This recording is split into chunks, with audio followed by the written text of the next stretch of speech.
Vice Mayor-elect Baste Duterte may hamon kay Marcos Jr. sa issue ng confidential funds. Si MJ Mondihar sa report. Walang pasubali ang naging pahayag ni Vice Mayor-elect Baste Duterte sa harap ng Filipino community sa The Hague, Netherlands, kaugnay ng impeachment case na kinakaharap ng kanyang kapatid na si Vice President Sara Duterte.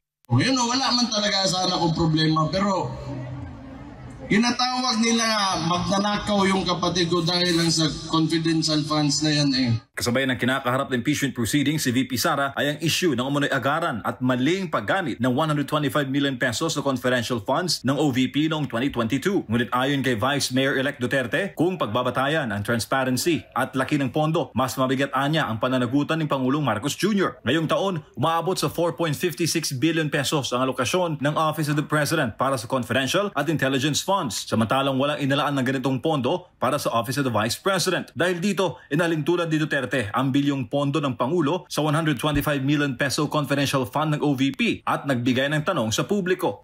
In terms of amount, who is more impeachable? Ang bilyon o ang milyon? Para ipakita umano na seryoso si Marcos Jr. sa reforma at maayos sa pamamahala, hinamon siya na nakababatang Duterte na simula ng pagbabago sa kanyang sarili.